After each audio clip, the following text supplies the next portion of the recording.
When I first mentioned to my neighbor that I was planning to cover my entire vegetable garden with cardboard, she looked at me like I'd completely lost my mind.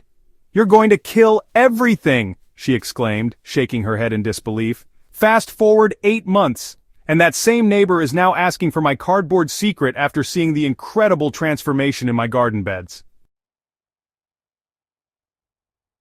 If you've been following the Soil Sage Chronicles journey, you know I'm always experimenting with sustainable gardening methods that work with nature rather than against it. This cardboard experiment turned out to be one of my most successful ventures yet, and today I'm sharing everything I learned. The good, the surprising, and yes, even the mistakes I made along the way.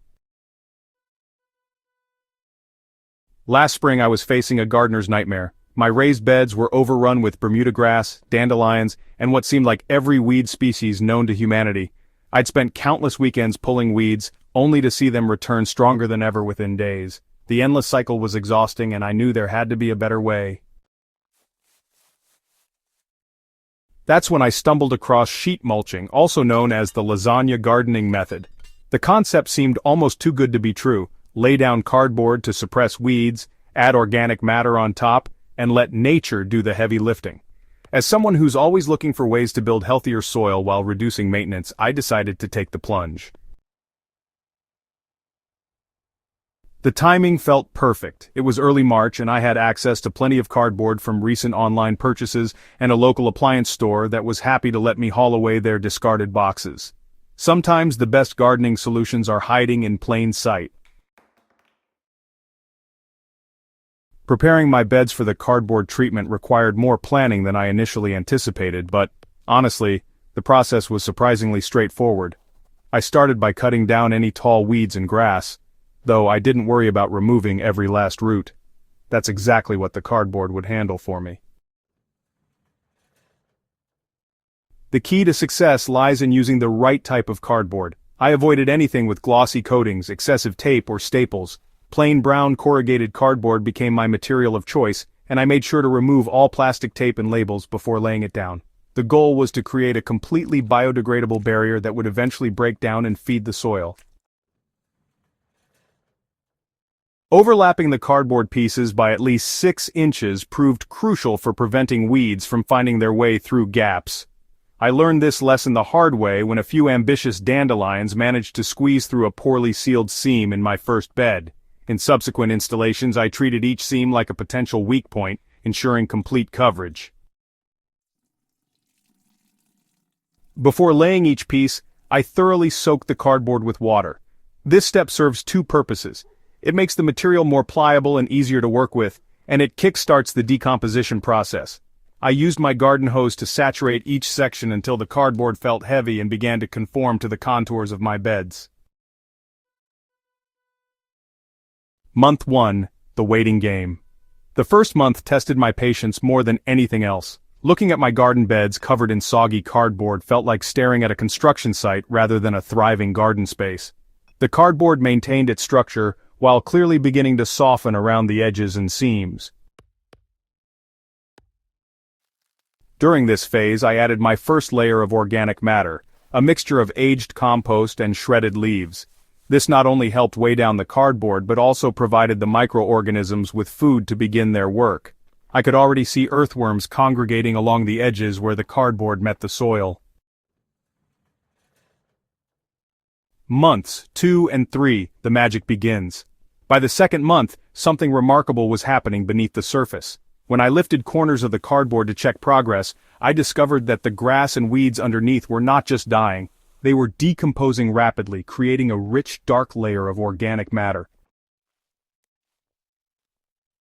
The earthworm activity was incredible.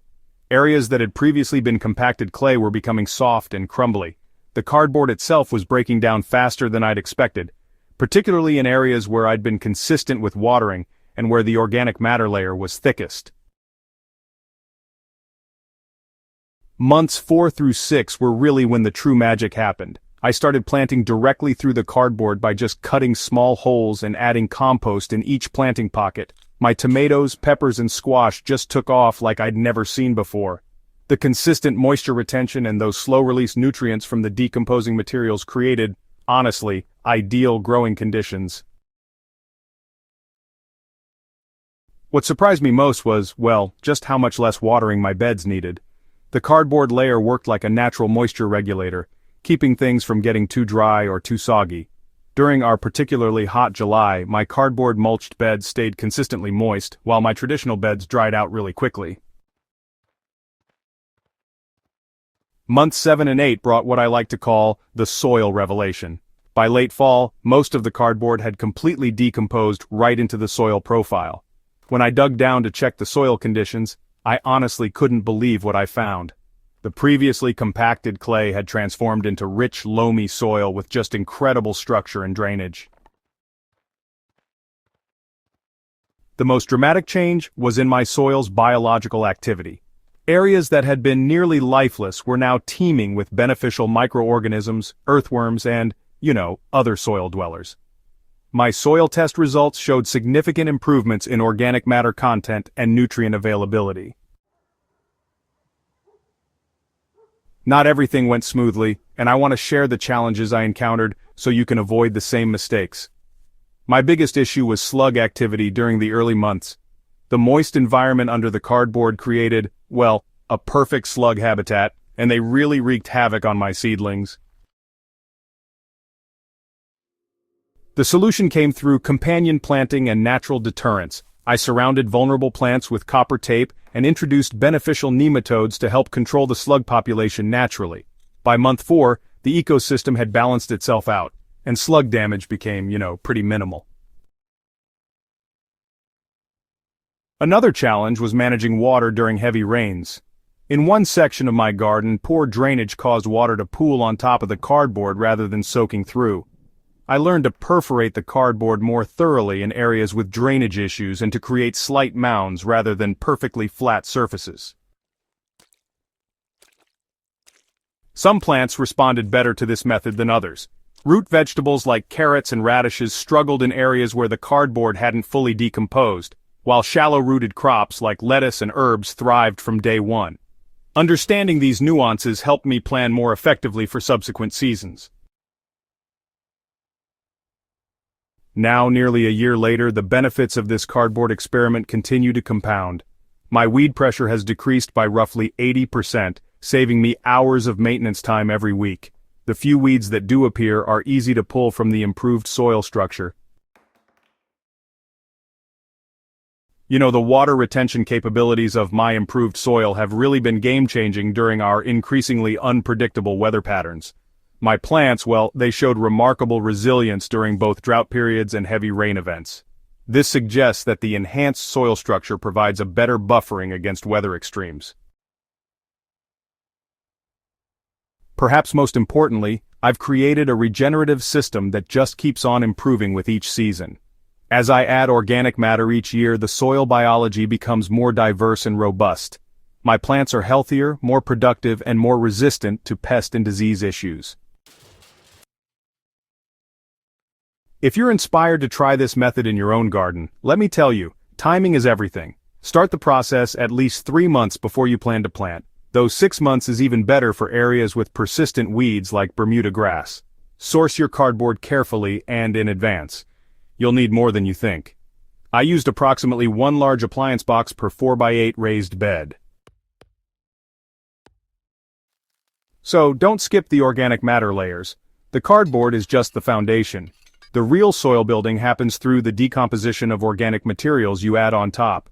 I used a combination of aged compost, shredded leaves, grass clippings, and aged manure throughout the process.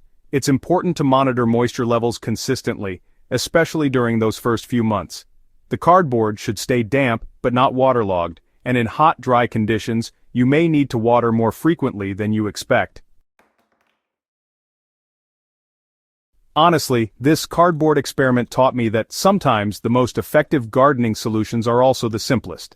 By working with natural processes rather than fighting against them, I've created healthier soil, reduced my workload, and improved my garden's productivity all at once. The transformation didn't happen overnight, but the results have been worth every moment of patience. My garden is now more resilient, more productive, and requires significantly less maintenance than ever before. If you're dealing with persistent weeds, compacted soil, or just want to take your gardening to the next level, I encourage you to give this method a try. Document your journey and share your results. I'd love to hear about your experiences in the comments below. Ready to start your own soil transformation journey? Subscribe to Soil Sage Chronicles for more sustainable gardening experiments and proven techniques that will revolutionize your growing experience. And don't forget to share this article with fellow gardeners who are ready to work smarter, not harder, in their gardens. Together, we're building a community of soil-conscious gardeners who understand that healthy soil is the foundation of everything we grow.